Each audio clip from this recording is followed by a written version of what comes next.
Muy bien, la semana anterior comenzamos una serie que hemos llamado, o le pusimos ahí por nombre, una pregunta muy interesante que es: ¿está Dios juzgando al mundo? Una pregunta que creo que en algún momento todos podemos pensar, a veces con tanta situación que se vive en el mundo, podemos pensar, Dios está juzgando al mundo, pero veíamos la semana anterior que hay una diferencia entre el pacto antiguo con el pacto de gracia. Hay una diferencia entre lo que hizo Jesús, más bien después de lo que hizo Jesús para este tiempo. Jesús entregó su vida y vimos algunos ejemplos la semana anterior de cómo dice la palabra que Jesús vino a salvar, vino a rescatar, no vino a que nadie perezca. Él no es su deseo que nadie perezca, sino Él quiere que todos vengamos al conocimiento de Dios. Entonces, el tema que vamos a ver el día de hoy se llama limpio por dentro, limpio por fuera. Victoria interna, victoria externa. Tú y yo, algo que necesitamos saber y recordar constantemente es que cuando Dios empieza a hacer el trabajo en nosotros, Él no empieza de afuera hacia adentro, sino Él siempre va a comenzar desde adentro. La obra de Dios siempre es interna, siempre empieza desde nuestro corazón.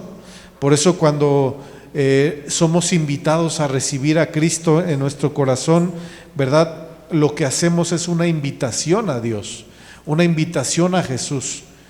Dice en el libro de Romanos que cuando nosotros oramos y le pedimos a Dios que Él entre en nuestros corazones, dice que por nuestra fe, por la declaración, dice que Jesús viene, entra en nuestro corazón y Él hace una habitación dentro de nosotros. Por eso llega un punto donde dice la palabra que nosotros somos templo del Espíritu Santo, que el Espíritu Santo habita dentro de nosotros. Quiere decir que desde dentro de nosotros Dios empieza a hacer un trabajo, Dios empieza a hacer una labor para transformación. ¿Cuántos han visto a un bebé dentro de una mamá cómo se forma?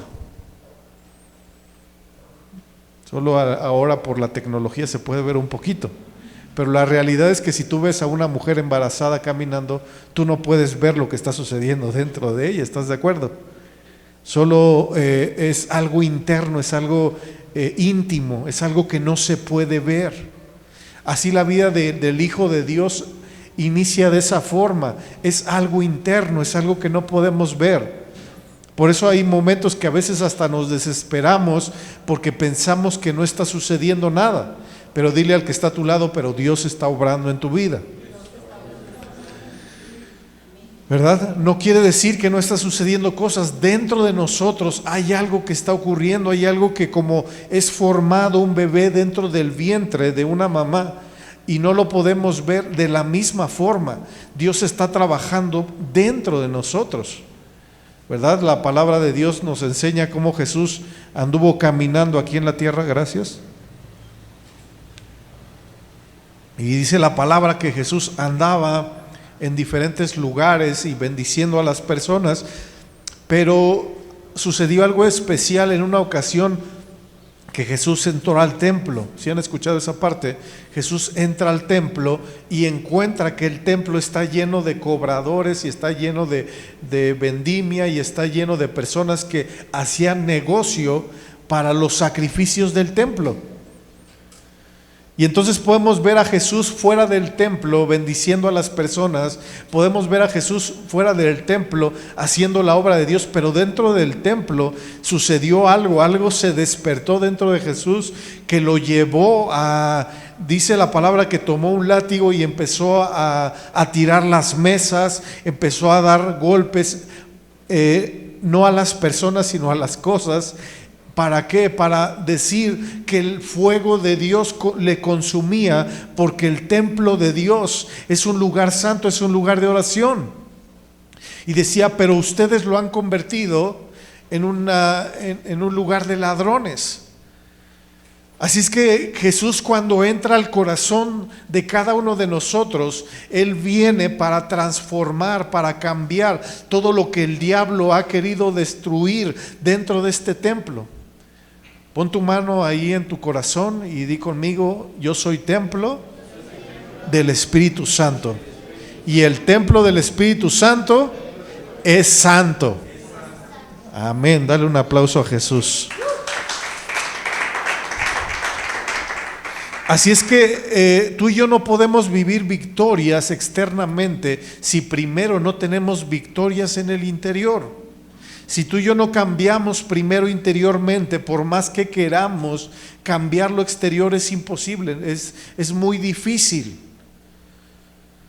¿verdad? Por lo regular pensamos, bueno, y de hecho hay hasta ideas que se hablan de que un cuerpo sano y una mente sana, pero es al revés. Cuando una mente es sana, entonces el cuerpo puede ser sano. Cuando hay una mente libre, el cuerpo se mantiene libre. Pero primero todo empieza desde adentro, de adentro hacia afuera. Aun cuando nosotros queremos cambios, ¿verdad?, en los demás, cuando tú y yo queremos ver cambios en las demás personas, lo primero que tenemos que hacer es cambiar nosotros mismos. Dile al que está a tu lado: el primero que tiene que cambiar eres tú. ¿Verdad? Cuando en una colonia, en una familia, queremos que los demás cambien, lo que necesitamos es que primero cambie nuestra casa. Siempre todo va a empezar desde adentro, todo va a empezar desde lo interior. ¿Para qué? Para que después podamos manifestarlo. No sé si se acuerdan que Jesús les enseñó a orar a varias personas, a sus discípulos. ¿Cuántos saben qué les enseñó a orar? ¿Qué oración les enseñó? ¿Verdad? Les enseñó a orar, les enseñó a pedir, les enseñó el Padre Nuestro, pero les dijo algo muy interesante cuando les enseña el Padre Nuestro. Él les dijo: cuando tú ores, entra a tu habitación, a tu cuarto, y dice: y cerrada la puerta, ora a tu Padre que te ve, ¿en dónde? En lo secreto. Cuando hay victoria en lo secreto, hay victoria en lo público. Dice: para que tu Padre que te ve en lo secreto, Él te bendiga en público. Gloria a Dios. Entonces hay una victoria cuando nosotros nos metemos con Dios en lo íntimo, cuando nosotros nos apartamos para Dios, ¿verdad? Siempre las cosas íntimas van a traer una victoria en lo público. Por eso, si algo necesitamos es cambiar el interior, es transformar nuestra vida por dentro. Si lo lleváramos a una computadora, yo creo que todos hemos escuchado que las computadoras tienen dos cosas, y es que tienen el hardware y el software, que el software tiene que ver con lo que está dentro de la computadora y el hardware tiene que ver lo de afuera. La parte de afuera, si se descompone el software, ya aunque esté muy bonito el hardware o todo lo de afuera, de nada sirve. O por ejemplo, también muchas de las computadoras traen un chip. Si ese chip, ¿verdad?, ya está viejo, si ya no sirve bien, ya no va a funcionar lo demás. Así es que tienes que cambiarle el chip a esa computadora. Así es en nuestra vida, hay un tiempo donde nosotros necesitamos cambiar el chip, donde nosotros necesitamos cambiar el pensamiento. Porque cuando nosotros cambiamos dentro, entonces estaremos experimentando cosas fuera. Por eso qué importante lo que estamos viendo, ¿verdad?, acerca de qué pensamos acerca de Dios. Dios está juzgando al mundo, Dios nos está castigando porque nos hemos portado mal, Dios está mandando las guerras para destruir, Dios está mandando las enfermedades para enseñarnos algo, Dios nos da enfermedades para darnos paciencia. Imagínate, a veces pensamos ese tipo de cosas y, por ejemplo, vemos el ejemplo de Abraham, cuando Dios dice que hizo descender fuego sobre Sodoma y Gomorra, que Él destruyó esas dos ciudades. Recordamos en el ejemplo de Abraham que Dios estuvo a punto de perdonar esas dos ciudades, No sé si se acuerden o si lo han leído, pero hay una parte donde Abraham está platicando con Dios. Abraham está platicando con Dios y bueno, dice que venían 3 hombres, entre ellos había ángeles, estaba Dios y Abraham venía caminando con ellos. Y viene una plática y de repente Dios se queda con Abraham y le dice: ¿he de ocultarle algo a Abraham? Dios no quiere ocultarnos nada, Dios quiere que podamos saber cómo es Él. Dios quiere que nosotros podamos tener una amistad con Él, así como la tuvo Abraham. Dice que estaban caminando y de repente se le acerca a Abraham y le dijo: ¿vas a destruir también al justo con el impío? Y le dice: quizás haya en esas ciudades, en Sodoma y Gomorra, quizás haya 50 justos. Y dice: ¿la vas a destruir también y no la perdonarás por amor de esos 50? Me llama mucho la atención esa plática que están teniendo, porque Abraham le dice: lejos de ti esté hacer tal cosa, tú eres el juez de toda la tierra, no has de hacer lo que es justo. Y fíjate lo que Dios le responde. Dios le dice: si encuentro en Sodoma 50 justos dentro de la ciudad, perdonaré a todo este lugar por amor de ellos. Por 50 justos. Si Dios hubiera encontrado 50 justos ahí en Sodoma y Gomorra, Él no hubiera destruido ese lugar. Después Abraham, ya como que entrado en plática con el Señor, le dice: bueno, Señor, ¿y qué tal si hubiera 45? ¿Los perdonarías? Claro que sí, por amor a esos 45 yo los perdonaría. Bueno, Señor, pues perdóname, ya empecé a platicar contigo y sé que soy polvo y ceniza, pero ¿qué tal si hubiera 40? Y Dios le dice: por amor a los 40 no la destruiré. Bueno, pues ya ha entrado en números, Señor, pues ¿qué tal si hubiera 30? No, ahí le fue bajando el precio. Y dice que le dijo: aunque hubiera 30 no lo destruiré. Después le dice: Señor, si hubiera 20 justos, ¿tú destruirías esa tierra? Y dice que Dios le dijo: no, por amor a los 20 no la destruiré.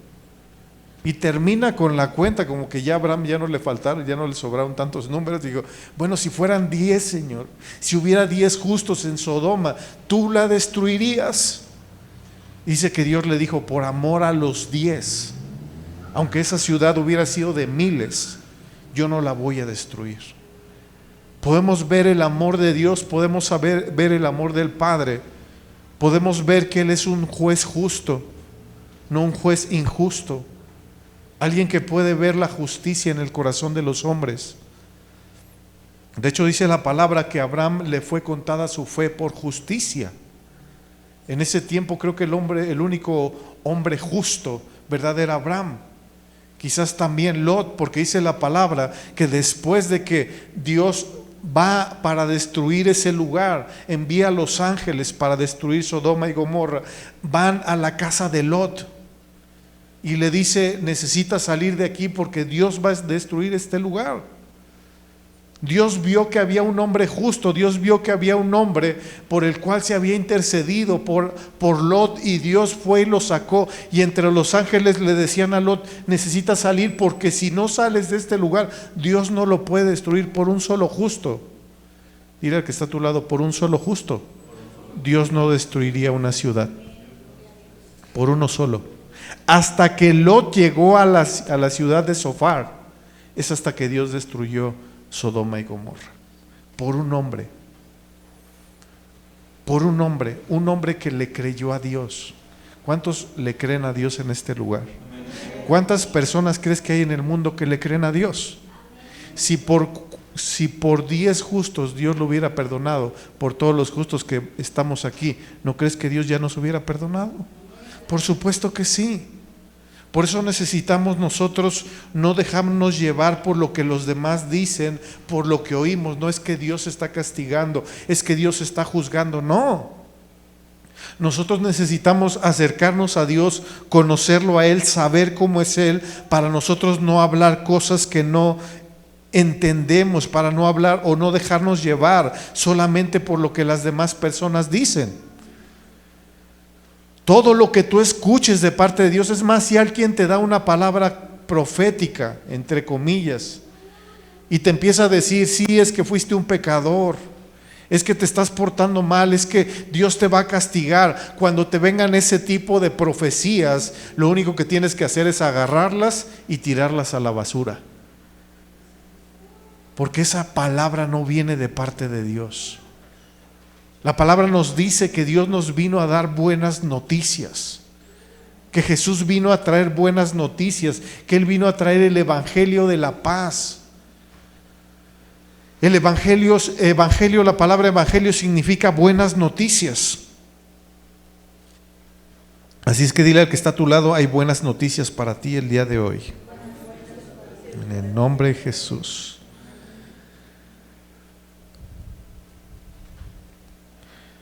La palabra nos dice que si Dios está con nosotros, ¿qué dice?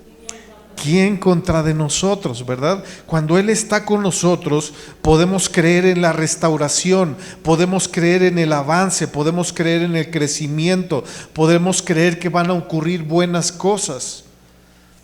Hay personas que dicen, no, es que entre más me acerco a Dios, más problemas tengo. Y eso no puede ser así. Porque al contrario, entre más me acerco a Dios, más respuestas tengo para poder resolver mis situaciones. Entre más me acerco a Dios, tengo más capacidad para hacer las cosas que tengo que hacer. Entre más me acerco a Dios, más puedo perdonar las ofensas de los demás. ¿A cuántos les es fácil perdonar? ¿Verdad? No es sencillo perdonar, no es fácil perdonar. De hecho, no es algo que surja dentro de nosotros. Perdonar es algo que sale del corazón de Dios. Por eso entre más me acerco a Dios, entre más estoy pegado a Él, me es más fácil perdonar. ¿Por qué? Porque cuando yo me acerco a Dios, Él me dice, hijo, yo ya te perdoné. Cuando yo me acerco a Dios, Él me dice, yo limpio tus pecados, yo te limpio, yo te lavo, yo te restauro. Entonces cuando yo me acerco a Dios y soy limpiado y soy perdonado, entonces me es fácil perdonar, me es fácil pasar por alto los errores de los demás. Otro ejemplo en el Antiguo Testamento es el ejemplo de David. Si se acuerdan del rey David, dice la palabra que él pecó contra Dios al cometer un adulterio con Betsabé y además planeó la muerte de su esposo Urías. Y dice que se le imputó de pecado a David y fue castigado. Él recibió el castigo de acuerdo a su pecado, pero fíjate lo que dice en el Salmo 32, versículos 1 y 2. Salmo 32, versículo 1 y 2 dice así: bienaventurado aquel cuya transgresión, ¿qué dice?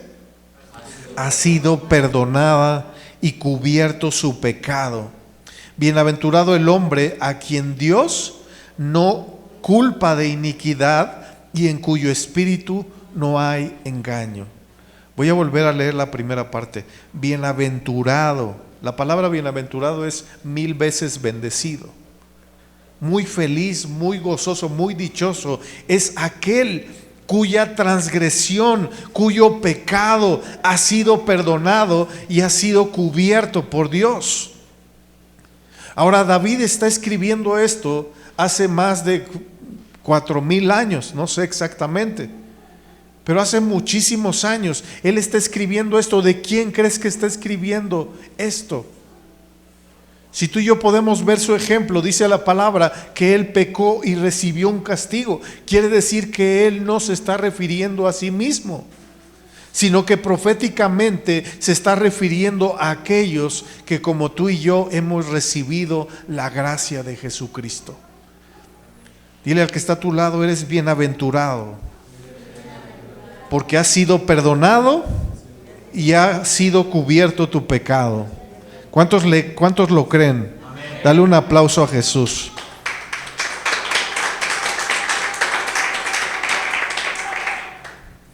A David se le imputó de pecado. Quiere decir que no se está describiendo a él mismo.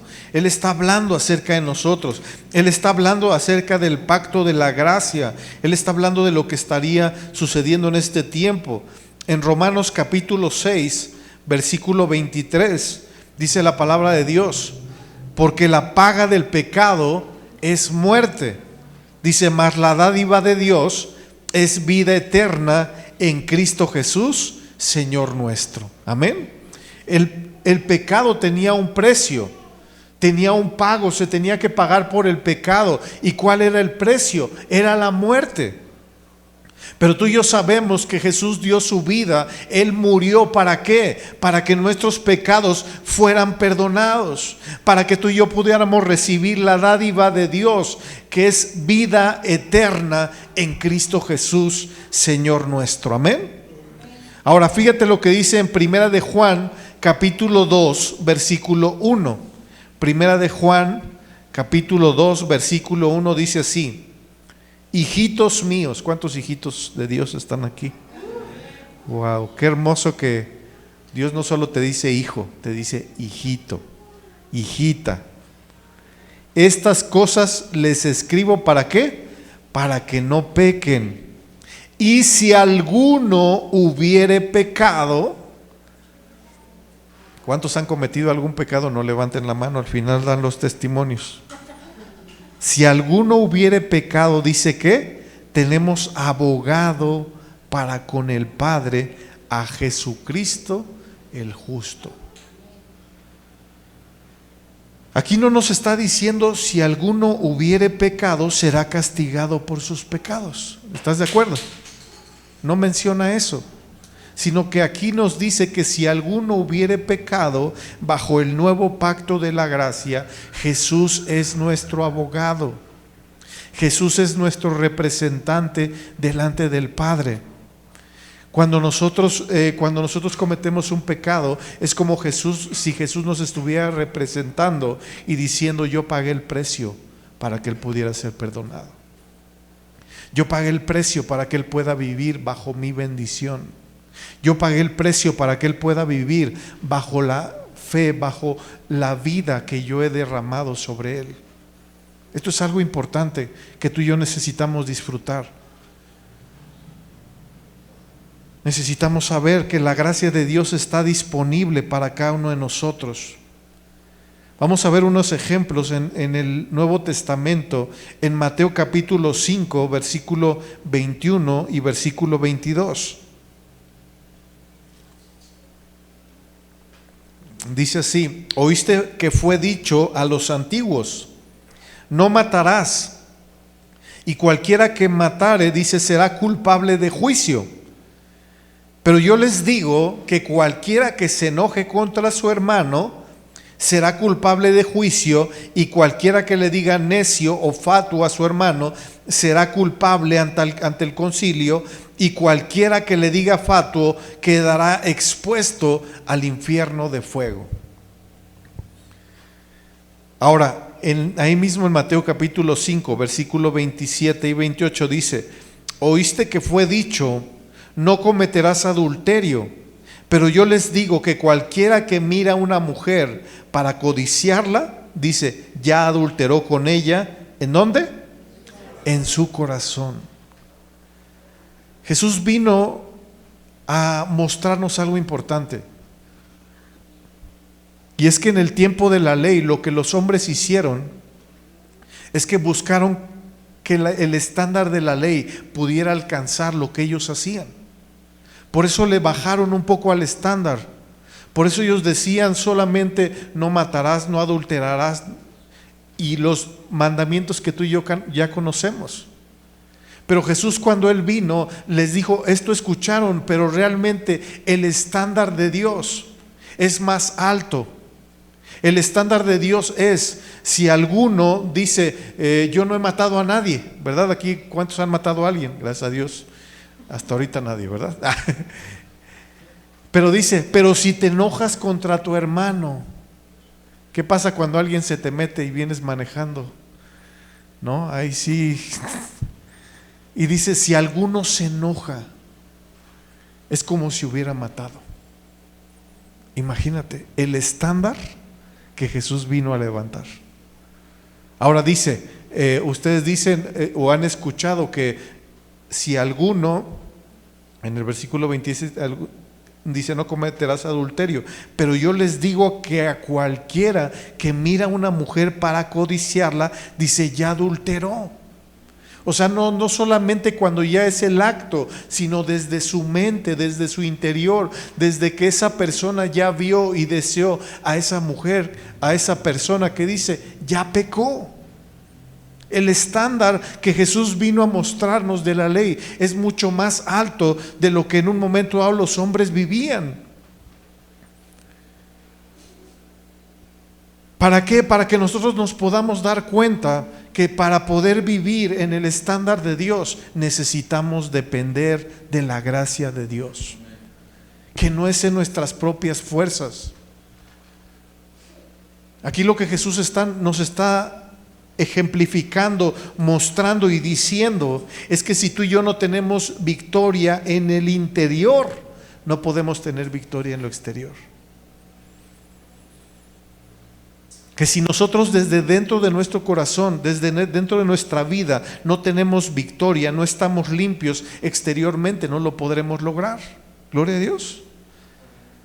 Por eso es importante que tú y yo podamos abrazar la gracia de Dios, que tú y yo podamos recibirla, que tú y yo podamos vivirla.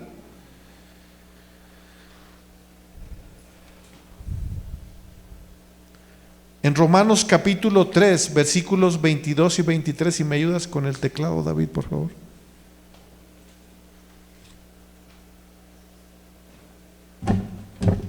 Romanos capítulo 3, versículo 22 y versículo 23, dice así: la justicia de Dios por medio de la fe en Jesucristo, para todos los que en Él creen. Porque no hay diferencia. ¿Qué dice?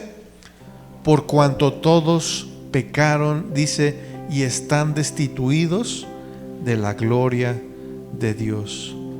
Según el estándar que Jesús nos ha mostrado, todos hemos fallado, todos hemos pecado.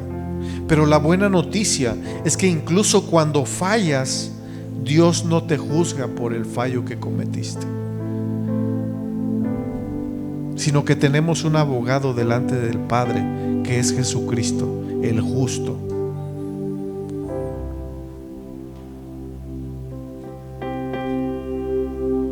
Dice en el versículo 22, la justicia de Dios por medio de la fe en Jesucristo.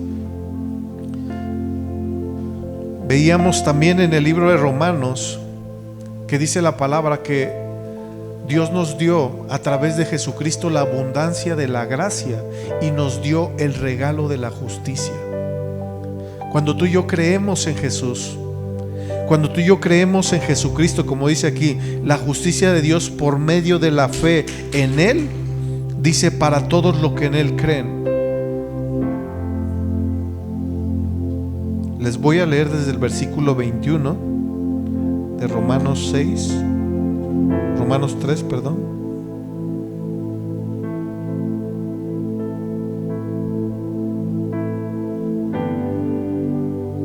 Dice así: pero ahora, aparte de la ley, se ha manifestado la justicia de Dios, testificada por la ley y por los profetas, la justicia de Dios por medio de la fe en Jesucristo, para todos los que creen en Él, por cuanto no hay diferencia.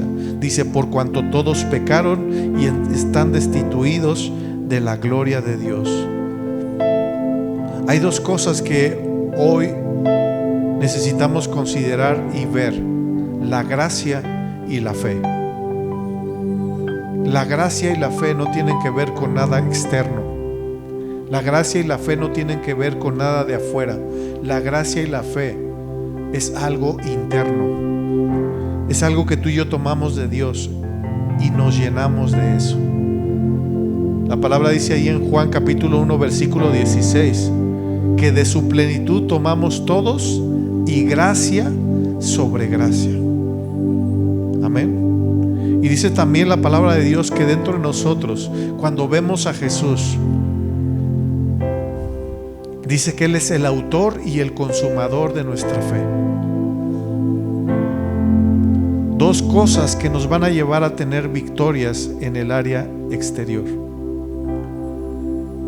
en nuestros negocios, con nuestros hijos, en nuestro matrimonio, con nuestra familia, en nuestro trabajo, en el área espiritual. ¿Qué necesitamos? La gracia y la fe.